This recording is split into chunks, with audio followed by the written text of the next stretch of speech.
Hello students, welcome my YouTube channel শিক্ষা সঙ্গম। আজ আমাদের পিওয়াইকিউ ক্লাস 1 গুরুত্বপূর্ণ প্রশ্ন উত্তর থাকছে এই ক্লাসটিতে। সাথে সাথে প্রতিটি কোশ্চেনের ফুল অ্যানালাইসিস করা হবে। সামনে তোমাদের West Bengal SSC group C ও ডি এর এক্সাম রয়েছে এবং অন্যান্য এক্সামগুলোর জন্য এই ক্লাসটি খুবই গুরুত্বপূর্ণ হতে চলেছে। মনোযোগ সহকারে ক্লাসটি দেখো এবং প্রত্যেকটি কোশ্চেনের অ্যান্সার দেওয়ার চেষ্টা করো এবং লাস্টে কার কত স্কোর হলো অবশ্যই কমেন্টের মাধ্যমে জানাবে। তো শুরু করা যাক। প্রথম কোশ্চেন হলো, কোন বছর ভারতের জাতীয় কংগ্রেসের অধিবেশনে প্রথমবার বন্দে মাতরম গাওয়া হয়েছিল? তো রাইট অ্যান্সার হবে কি? অপশন বি, 1896 সালে। 1896 সালে জাতীয় কংগ্রেসের অধিবেশনে প্রথমবার বন্দে মাতরম গাওয়া হয়েছিল। 1885 সালে প্রথম অধিবেশন বসেছিল। প্রথম অধিবেশন বসেছিল 1885 সালে। কোথায় হয়েছিল? বোম্বেতে প্রথম অধিবেশন হয় জাতীয় কংগ্রেসের এবং সভাপতিত্ব করেছিলেন উমেশ চন্দ্র ব্যানার্জি। 1920 সালে গান্ধীজি শুরু করেছিলেন অসহযোগ আন্দোলন।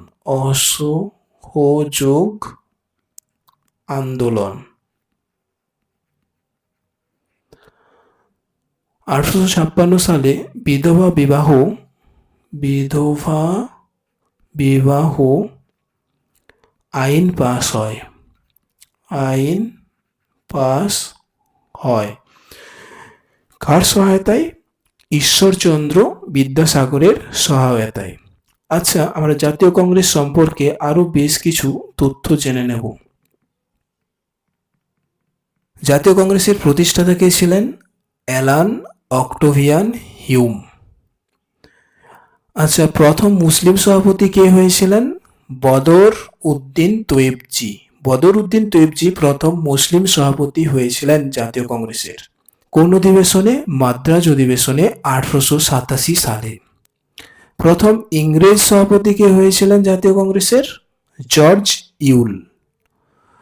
এলাহাবাদ অধিবেশনে 1888 সালে। আচ্ছা, যদি বলা হয় প্রথম মহিলা সভাপতি কে হয়েছিলেন? অ্যান্সার হবে এনি বেসান্ত হয়েছিলেন প্রথম মহিলা সভাপতি কলকাতা অধিবেশনে 1917 সালে। মহাত্মা গান্ধী প্রথম সভাপতি হয়েছিলেন এবং একবারই সভাপতি হয়েছিলেন বেলগাঁও অধিবেশনে 1924 সালে। আচ্ছা, প্রথম ভারতীয় মহিলা সভাপতি কে হয়েছিলেন? সরোজিনী নাইডু জাতীয় কংগ্রেসের প্রথম মহিলা সভাপতি হয়েছিলেন কোন অধিবেশনে? কানপুর অধিবেশনে 1925 সালে। আর একটা গুরুত্বপূর্ণ কোশ্চেন হলো যে প্রথম বাঙালি মহিলা সভাপতি কে হন? ঠিক আছে, আমরা কি জেনেছি? প্রথম মহিলা সভাপতি কে হয়েছিলেন? Any Besant. প্রথম ভারতীয় মহিলা সভাপতি কে হয়েছিলেন? সরোজিনী নাইডু। এবং প্রথম বাঙালি মহিলা সভাপতি কে হয়েছিলেন? নেলি সেনগুপ্ত কলকাতা অধিবেশনে 1933 সালে। নেক্সট কোশ্চেন,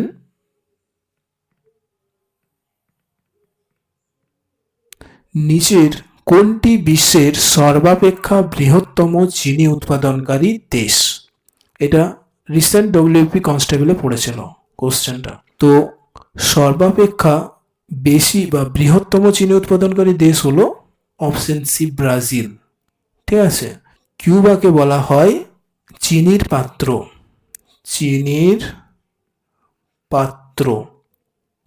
আচ্ছা, আমরা বেশ কিছু উৎপাদনকারী মানে সর্বোচ্চ উৎপাদনকারী দেশের নাম জানবো। যেমন গম উৎপাদনে সর্বাধিক উৎপাদন কে করে? ভারত কি আছে? গম, টমেটো, তুলা, কলা, ডাল, এইগুলো উৎপাদনে ভারত প্রথম স্থান অধিকার করে। চাল, আলু, চা উৎপাদনে চীন প্রথম স্থান অধিকার করে। চিনি, কফি, সোয়াবিন উৎপাদনে ব্রাজিল প্রথম স্থান অধিকার করে। তাহলে ব্রাজিল চিনি ছাড়াও আর কি কি, কফি, সোয়াবিন উৎপাদনে প্রথম স্থান অধিকার করে। এবং ভুট্টা উৎপাদনে প্রথম স্থান অধিকার করে যুক্তরাষ্ট্র। ঠিক আছে, নেক্সট কোশ্চেন। ড্যাশ ভারতে মহাত্মা গান্ধীর প্রথম সফল সত্যাগ্রহ ছিল? রাইট অ্যান্সার কি হবে? চম্পারণ। চম্পারণ ভারতে মহাত্মা গান্ধীর প্রথম সফল সত্যাগ্রহ ছিল। চম্পারণ সত্যাগ্রহ হয়েছিল 1917 সালে। ঠিক আছে, 1917 সালে চম্পারণ সত্যাগ্রহ হয়েছিল। খেদা সত্যাগ্রহ কবে হয়েছিল? 1918 সালে। ঠিক আছে, আচ্ছা, এই চম্পারণ সত্যাগ্রহ পরে আরেকটা সত্যাগ্রহ হয়েছিল, সেটা হচ্ছে আমেদাবাদ। আমেদাবাদ সত্যাগ্রহ, যেটা হয়েছিল 1918 সালে। এই সময় গান্ধীজি সাউথ আফ্রিকা থেকে ভারতে আসার পর, সাউথ আফ্রিকা থেকে ভারতে কবে এসেছিল গান্ধীজি? 1915 সালে।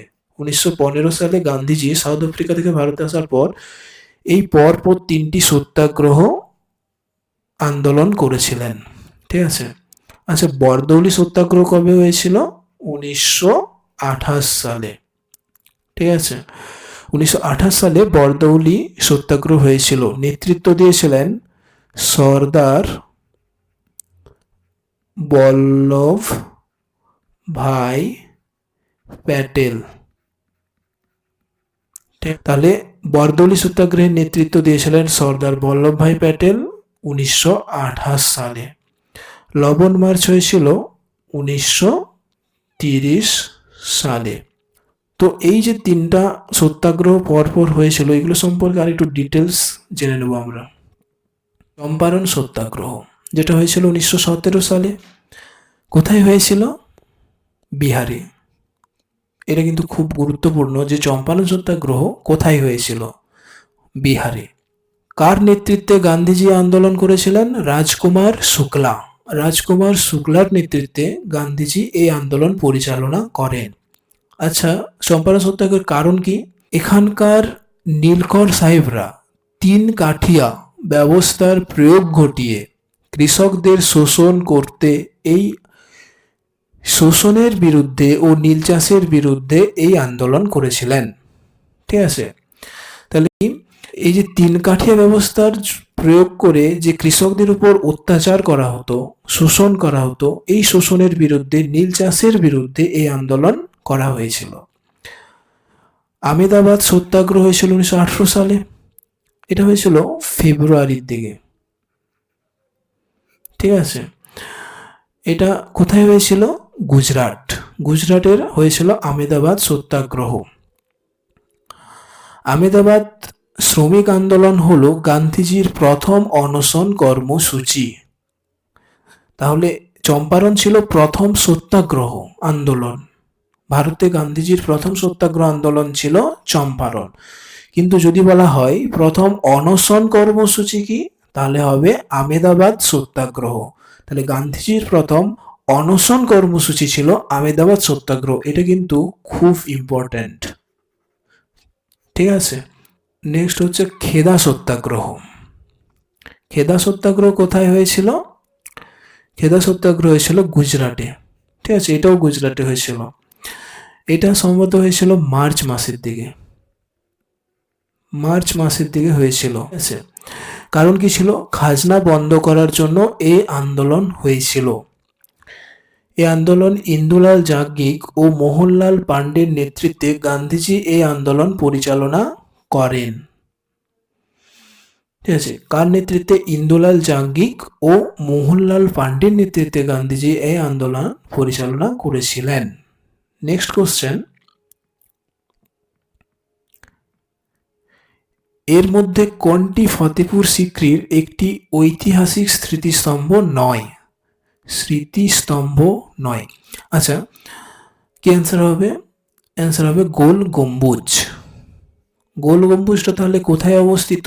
কর্ণাটক। কর্ণাটকে গোল গম্বুজ অবস্থিত। এটা কে প্রতিষ্ঠা করেছিলেন? আদিল শাহ। আদিল শাহ। আদিল শাহ গোল গম্বুজ প্রতিষ্ঠা করেছিলেন। আদিল শাহ ছিলেন বিজাপুর সাম্রাজ্যের সম্রাট। ঠিক আছে। বুলন্দ দরওয়াজা। বুলন্দ দরওয়াজাটা কোথায় অবস্থিত? ফতেপুর সিক্রিতে অবস্থিত। ইবাদত খানাটা কোথায় অবস্থিত? ফতেপুর সিক্রিতে অবস্থিত। আর পঞ্চমহলও ফতেপুর সিক্রিতে অবস্থিত। বুলন্দ দরওয়াজাটা কে নির্মাণ করেন? এই তিনটা জিনিসেই নির্মাণ করেছিলেন। ঠিক আছে। এইটা বুলন্দ দরওয়াজা, ইবাদত খানা আর পঞ্চমহল, এই তিনটা জিনিসই নির্মাণ করেন আকবর। ঠিক আছে। তো বুলন্দ দরওয়াজাটা নির্মাণ করেছিলেন গুজরাট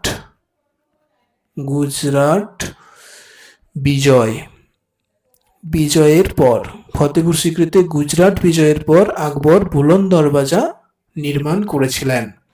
ইবাদত খানা, এটাও নির্মাণ করেছিলেন আকবর। এটা 1575 সালে এটা করেছিলেন। এবং বুলন্দ দরওয়াজাটাও 1575 সালে নির্মাণ করেন। পঞ্চমহলটা পাঁচতলা এবং এটা লাল মার্বেল পাথর দিয়ে তৈরি। ঠিক আছে। আচ্ছা, নেক্সট কোশ্চেন। ড্যাশ সোনা দ্রবীভূত করতে পারে? তো রাইট অ্যান্সার কি হবে? অ্যাকোয়ারিজিয়া। অ্যাকোয়ারিজিয়া কি? অ্যাকোয়ারিজিয়া হলো 3:HCl। HCl মানে হচ্ছে হাইড্রোক্লোরিক অ্যাসিড ও 1:HNO3 নাইট্রিক অ্যাসিড। অর্থাৎ 3 হাইড্রোক্লোরিক অ্যাসিড ও 1 নাইট্রিক অ্যাসিডের মিশ্রণকে বলা হয় অ্যাকোয়ারিজিয়া। আচ্ছা, মিথানলের সংকেত কি? CH3OH। ঠিক আছে। Next question.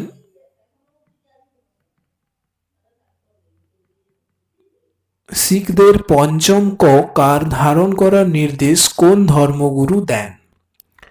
শিখদের পঞ্চম কার ধারণ করার নির্দেশ দিয়েছিলেন গুরু গোবিন্দ সিংজি। তাহলে রাইট অ্যান্সার হবে অপশন সি। ঠিক আছে। গুরু গোবিন্দ সিংজি ছিলেন 10ম শিখ গুরু।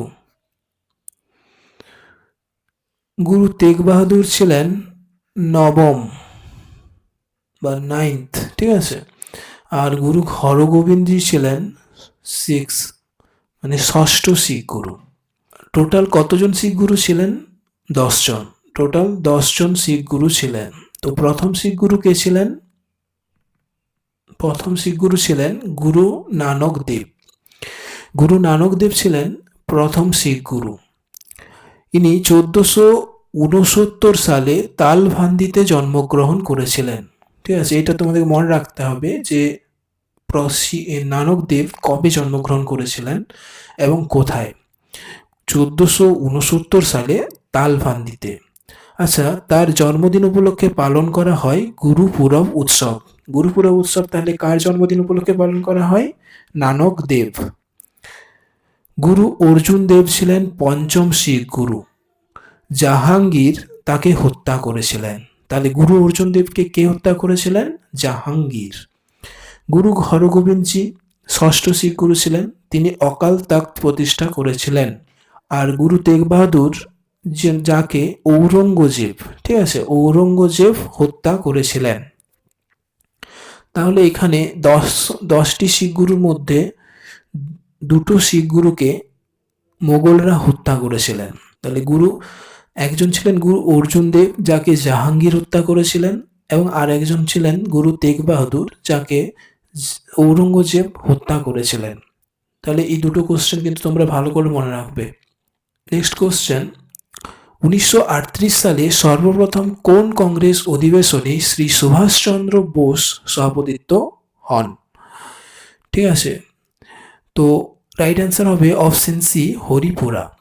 হরিপুরা অধিবেশনে সুভাষচন্দ্র বোস প্রথম সভাপতি নির্বাচিত হয়েছিলেন।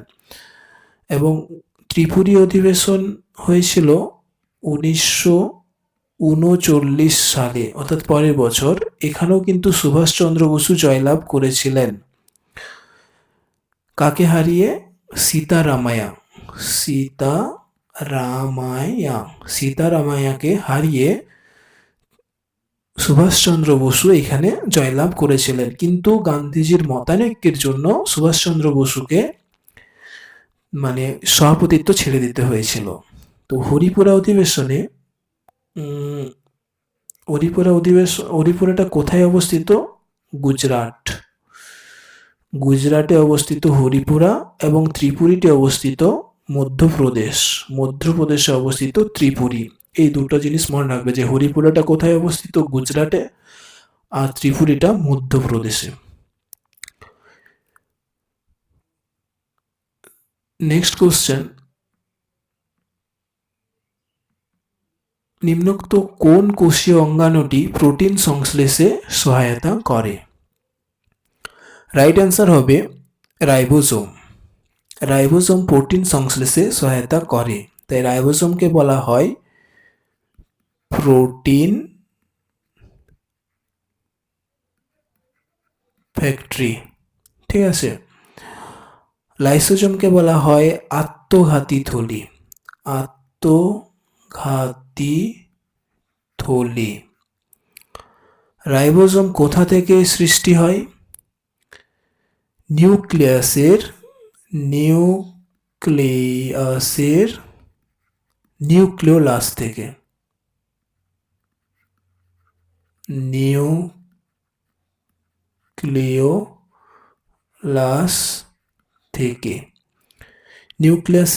নিউক্লিওলাস থেকে রাইবোজোম সৃষ্টি হয়, এবং লাইসোজোম গোলগি বস্তু বা গোলগি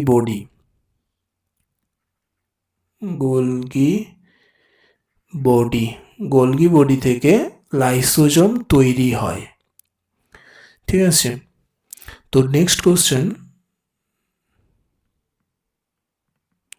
পটাশিয়ামের রাসায়নিক সংকেত কি? পটাশিয়ামের রাসায়নিক সংকেত হচ্ছে কে। তাহলে রাইট অ্যান্সার হবে অপশন সি। ঠিক আছে, আচ্ছা, এনে হচ্ছে কার রাসায়নিক সংকেত?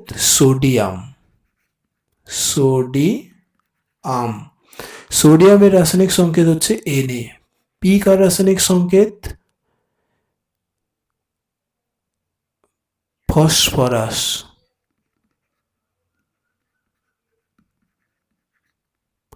ফসফরাসের রাসায়নিক সংকেত হচ্ছে পি, আর পিটি হচ্ছে প্লাটিনামের রাসায়নিক সংকেত। প্লাটিনামের রাসায়নিক সংকেত হচ্ছে পিটি, আর কে হচ্ছে পটাশিয়ামের রাসায়নিক সংকেত। নেক্সট কোশ্চেন, এসআই পদ্ধতিতে তাপমাত্রার একক কি? এসআই পদ্ধতিতে তাপমাত্রার একক হলো কেলভিন, যেটাকে আমরা কে দ্বারা প্রকাশ করতে পারি। তো তোমরা কে কতগুলো অ্যান্সার ঠিক করতে পারলে কমেন্টের মাধ্যমে জানাবে, এবং ক্লাসটি যদি ভালো লেগে থাকে এবং তোমাদের হেল্পফুল মনে হয় তাহলে অবশ্যই চ্যানেলটি সাবস্ক্রাইব করবে নেক্সট ক্লাস পাওয়ার জন্য। তো ভিডিওটি এখানেই শেষ করলাম।